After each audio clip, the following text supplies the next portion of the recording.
The courtroom doors swung open, and every head turned. I stood in the doorway for exactly 3 seconds before I took my first step inside, long enough for the silence to spread from the front row to the back like a wave, long enough for my brother to stop mid-sentence, long enough for my father to look up from his notepad, see me, and laugh a short, sharp sound that bounced off the wood-paneled walls like a slap. My mother pressed her fingers to her lips and shook her head slowly, not in disbelief, in embarrassment. I kept walking. My army dress uniform was pressed the way Sergeant Villalobos taught me in 2014, creases sharp enough to cut. My boots reflected the overhead fluorescent lights. On my chest, above my left breast pocket, my ribbons and medals sat in 4 exact rows. The Bronze Star was third, from the left on the top row. I knew where each one was without looking. I'd earned them in the order they appeared. The bailiff near the side door straightened up without thinking. Old muscle memory. I recognized it because I had the same reflex. My brother's attorney leaned over and whispered something. My brother, sitting at the plaintiff's table in his pressed Patagonia vest and khakis, glanced at me once, then looked away like I was something mildly unpleasant he'd found on the bottom of his shoe. I took my seat next to my attorney, set my folder on the table, and folded my hands on top of it. The judge had not yet entered. I had approximately 4 minutes to sit in that room with my family 15 feet away and pretend that my father's laugh hadn't landed exactly where he'd intended it to. I grew up in Kerrville, Texas, population just under 23,000. The kind of town where everyone knows which families go to which church and who married, whose cousin and whose grandfather built what, on which piece of land outside of town. My grandfather built ours in 1961, 42 acres off Route 27, a white farmhouse with a wraparound porch, a barn that leaned slightly east from a storm in 1987 that nobody ever fully repaired, and a pond in the back where he taught me to fish when I was 6 years old. He called it the Mitchell place. Everyone else did too. My grandfather was the kind of man who didn't say much but meant everything he did say.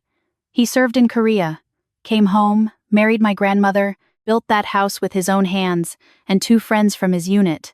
He never talked about Korea.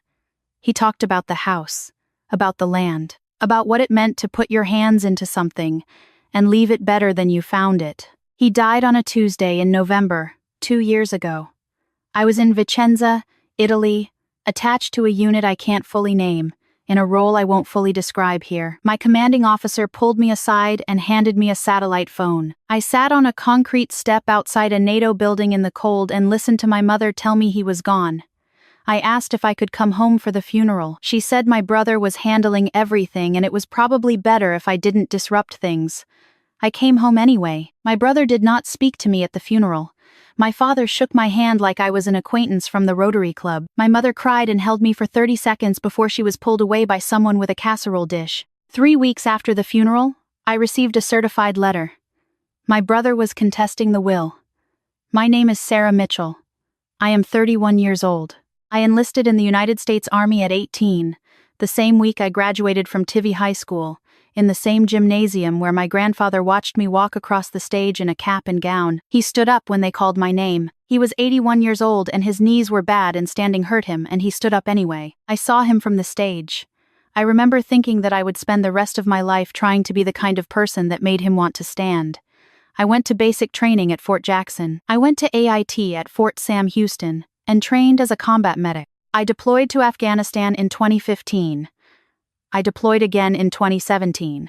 I was attached to a Special Forces group in 2019, and I cannot tell you the specifics of what happened during that deployment, except that 3 men came home because of decisions I made under fire, and the Army gave me a Bronze Star with a V device to mark the occasion. I was 26 years old. I called my grandfather from a base phone after they told me about the decoration. It was 4 a.m. his time, and he picked up on the second ring because he always picked up when I called, no matter what time it was. I told him what had happened. I didn't give him details. I just said that I'd done something that I was proud of, and that I wanted him to know. He was quiet for a moment. Then he said, "Sarah, that's my girl." That was enough. That was everything. My father, when I called to tell him, said that he hoped I wasn't making the military into a permanent thing because I wasn't getting any younger and there were other ways to live a life. My brother didn't call at all. The will was simple and clear. My grandfather wrote it himself with the help of his longtime attorney, a man named Gerald Foss, who had an office above the hardware store on Water Street, and who had been doing wills and deeds in Kerr County for 37 years. The Mitchell place, the house, the barn, the 42 acres, the pond was left to me. My grandfather had made this decision 4 years before he died. He'd told Gerald Foss that he was leaving it to Sarah because Sarah was the one who understood what the land meant, because Sarah was the one who had come back every leave she had and sat on the porch and asked him questions about the house and the history and the family, because Sarah was the one, he said, who had his same stubbornness about things that mattered. He also left my brother a substantial amount of money, a truck, and all of the furniture and personal items in the house. He was not left with nothing. He was left with quite a lot. But my brother wanted the land.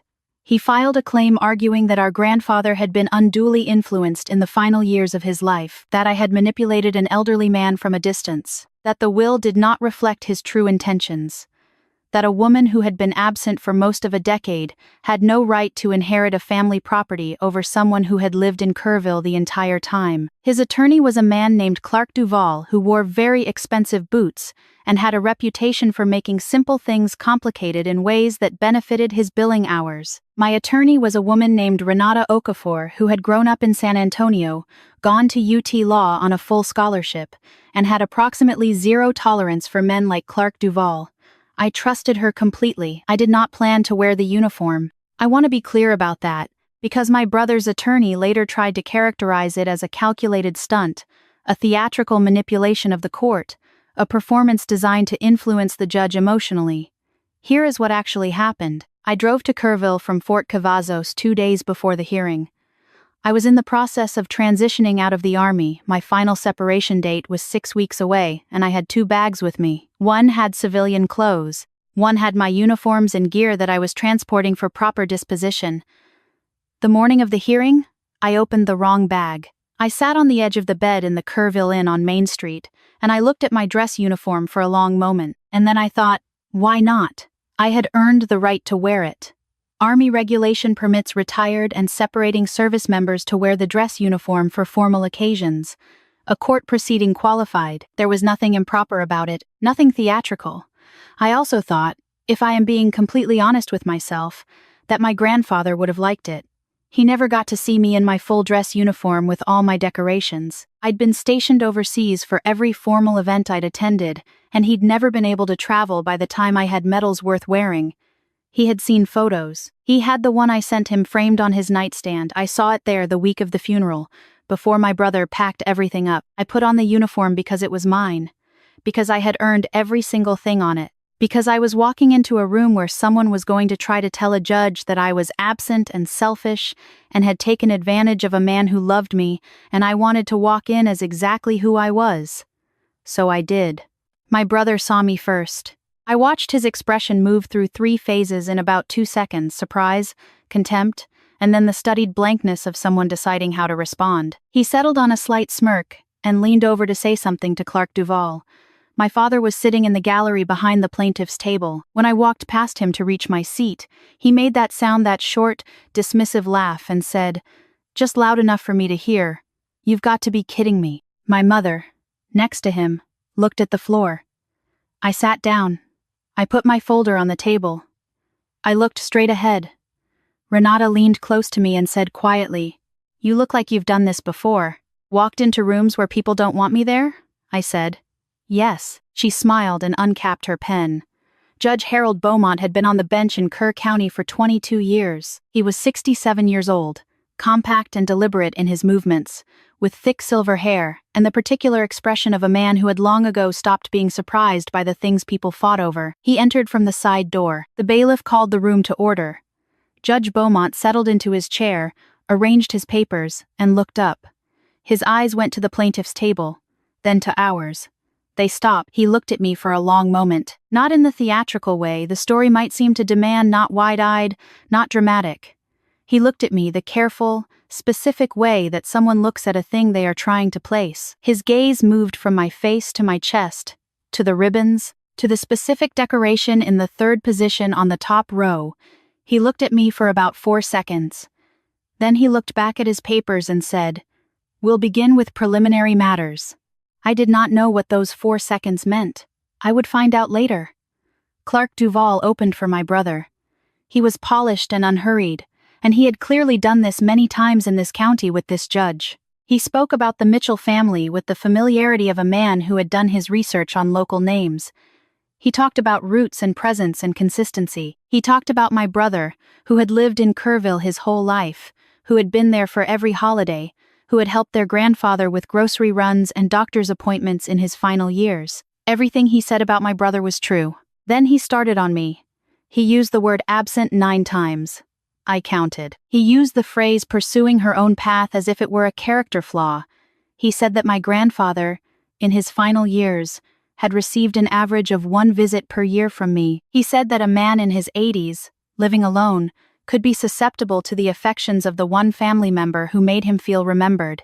He did not say the word manipulated. He said undue influence, and let the room fill in the rest. I kept my hands flat on the table. My brother sat at the plaintiff's table with his jaw set and his eyes forward, and the expression of a man who has decided he is the wronged party in a story and has committed to that version entirely. Renata stood up. She is not a dramatic person. She doesn't perform. She speaks like she is explaining something to someone who is capable of understanding it, and she gives the person the respect of assuming they will. She began with the will itself. Gerald Foss was prepared to testify. The document was witnessed, notarized, and executed without any indication of diminished capacity. My grandfather had reviewed it twice, once when he first drafted it, once 18 months later when he confirmed he wanted no changes. She talked about my service record, not in a showy way. She simply established who I was. Combat medic, 2 deployments, 11 years of active service, decorations for valor. Then she said, "We will also present correspondence between Sarah Mitchell and her grandfather spanning 9 years. Letters, emails, and records of phone calls averaging 3 times per week for the duration of her service." I heard my brother shift in his chair. 3 times per week. My grandfather and I had talked 3 times a week for 9 years. On days when I was in the field, I would get back to base, and there would be a voicemail. His voice, slow and unhurried, telling me about the weather and the pond and a hawk he'd seen near the barn. I had saved every one of them. The calls weren't about the land. They weren't about the will. They were about the hawk near the barn. They were about whether the peach trees were going to make it through a late frost. They were about what he'd had for breakfast and what I was reading and how I was sleeping. They were about love. Just ordinary, consistent, showing up love that didn't require presence to be real. Clark Duval cross-examined me for 40 minutes. He asked me about every period of time I had not been in Kerrville. He asked me to confirm that I had missed Thanksgiving in 2018, Christmas in 2019, my grandfather's 85th birthday. I confirmed each one. I was deployed. I was on assignment. I was serving the country in ways I could not fully detail in a civil court proceeding. He asked if I had ever considered that my career choices might have an impact on my family relationships. I said that I had considered it carefully and made my choices in the belief that service was worth the cost. He asked if I had encouraged my grandfather to leave the property to me. I said no. He asked if I had ever discussed the will with my grandfather. I said yes, once. My grandfather had brought it up, not me. He had told me what he intended to do. I had told him he didn't have to do anything on my behalf. He had said, I remembered his exact words, "Sarah, I know what I'm doing. I have always known what I'm doing. Don't insult me by arguing." There was a murmur in the gallery. Renata was quiet. She didn't need to object. The answer had done what it needed to do. Clark Duval moved on. There was a recess at 11:40. I stood in the hallway and drank a paper cup of water from the fountain near the restrooms. The fluorescent light in the hallway buzzed very slightly. I could hear voices from the lobby, my father, my brother, Clark Duval, the low, strategic murmur of men recalibrating. My mother came out of the courtroom alone. She stood about 6 feet away from me. She was wearing a blue dress I remembered from my grandfather's funeral. She looked smaller than I remembered. She had aged in the way that grief ages people, quickly and all at once. She looked at my uniform, not the way my father had looked at it, differently. She said, "He would have loved to see you in that." I didn't say anything for a moment. "I know," I said. She looked like she wanted to say more. She started to. Then my brother appeared in the doorway behind her and said her name, and she looked at the floor again, and went back inside. I stood in the hallway and finished my water. We resumed at 1:15. Gerald Foss testified about the drafting of the will. He was 83 years old and he testified from memory with the precision of a man who had kept meticulous records for 4 decades. He said that my grandfather had been entirely clear-minded at every meeting. He said that the bequest to me had been my grandfather's unprompted decision. He said that in 37 years of practice, he had never seen a client more certain of what he wanted. Clark Duvall pushed him on capacity, on influence, on the possibility that an old man living alone might not have been in the best position to make permanent decisions about significant property. Gerald Foss looked at him over his reading glasses and said, "Son, I knew Raymond Mitchell for 41 years. You did not. I'll trust my own assessment." Another murmur in the gallery. Judge Beaumont made a note. Near the end of the afternoon, Clark Duvall made his final argument. He was still smooth, still unhurried. He returned to absence. He returned to presence. He returned to the idea that the land should belong to the family member who had been there, and then he said something that I had not expected. He said that my wearing the uniform today was itself evidence of the kind of strategic behavior that had characterized my relationship with my grandfather. He said that it was a costume designed to create sympathy, that a woman with genuine respect for the court would not need to walk in dressed to perform. I felt Renata's hand on my arm. I had not moved, but she put her hand on my arm anyway, just to be sure, and I was grateful for it. Judge Beaumont had been quiet for most of the proceeding. He asked clarifying questions. He made notes. He had the manner of a man who did not make up his mind until he was ready to make up his mind, and not a moment before. When Clark Duvall finished, Judge Beaumont looked at me for a moment. Then he said, "Counselor Duvall, I'd like to address something before we proceed to closing." He folded his hands on the bench. "The uniform Miss Mitchell is wearing today is the Army Service uniform. The decorations on her chest include, among others, what appears to be a bronze star with valor device." He paused. "She is entitled to wear that uniform. Army Regulation 670-1 permits separating service members to wear the dress uniform for formal occasions. This is a formal occasion. There is nothing improper about it." Clark Duvall started to speak. "I'm not finished," Judge Beaumont said. The room was completely still. "I spent 26 years in the United States Army before I was appointed to this bench. I retired at the rank of colonel. I know what that ribbon rack means, and I know what it costs." He looked at Clark Duvall. "I will not have the service record of a decorated combat veteran characterized as a performance in my courtroom. Do you understand me?" The silence that followed was the loudest thing I had ever heard in a room that quiet. My brother was looking at the table. My father, in the gallery, was looking at the floor. My mother was looking at me. Judge Beaumont issued his ruling the following morning. He found no evidence of undue influence. He found the will to be valid, properly executed, and consistent with the documented intentions of Raymond Mitchell over a period of several years. He noted the extensive correspondence between my grandfather and me as evidence of a genuine and sustained relationship. The Mitchell place was mine. Renata shook my hand outside the courthouse. The morning was cool and bright, the kind of Texas November day that feels like a gift. She said, "He would have ruled the same without the uniform, you know."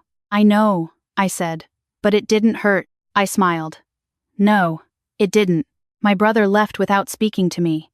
My father walked past me on the courthouse steps and said, "Don't expect this to fix anything." I didn't respond. There was nothing to respond to. He wasn't asking for a conversation. He was depositing his last word in a place where it could sit and be retrieved later if needed. I let him have it. My mother stopped at the bottom of the steps. She turned around and looked up at me. I was still standing near the top, in my uniform, in the November light. She said, "I'm sorry, Sarah." I had waited a long time to hear those words. I had thought, in various dark and lonely moments over the years on base, in the field, on holidays I spent with other people's families because I had not been invited home, that those words might be the thing I needed most. Standing there, I found that I didn't need them the way I'd thought I would. I had built a life that didn't require them to stand. The words were good to hear. They were real, and they cost her something. But they were not the foundation I was standing on. "I know, Mom," I said. She nodded and walked to her car. I drove out to the Mitchell place that afternoon. The driveway was overgrown. The porch railing on the east side had come loose from its post. The barn needed paint, and the gutters along the south face of the house were full of leaves from 2 autumns that no one had cleared. I stood in the driveway for a while just looking at it. The pond was still there, in the back, silver and flat in the afternoon light. I could see the wooden dock my grandfather had built in 1978, listing slightly but holding. The peach trees along the fence line were bare and skeletal in November, but alive, surviving, waiting for spring.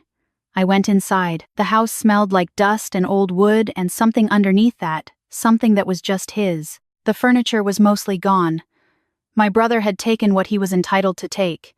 The rooms were empty and echoing, but in the back bedroom, my grandfather's room in the corner where his nightstand had been, there was a small cardboard box that had been left behind or overlooked or deliberately left. I opened it. Inside was a letter, his handwriting careful, slightly shaky in the way it had gotten in the last few years, but deliberate. My name on the front, Sarah. I sat down on the bare floor of my grandfather's room and read it. I won't share the whole letter here. Some things are not for sharing. But I'll tell you what the last line said, because they are the reason I'm telling this story at all. He wrote, "I know you think you missed things by going.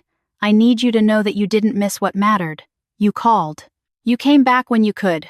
You listened when I talked and you talked when I needed to hear you. That's not absence. That's love with hard work in it. The land is yours because you're the one who understands what it means to build something and keep it. Don't let anyone tell you otherwise. Don't let anyone make you small. You are my girl and I have always been proud." I sat on the floor for a long time. Outside, the peach trees stood along the fence line, bare and waiting. The pond sat flat and silver in the fading afternoon. The barn leaned slightly east. There was a lot of work to do. I was ready to start.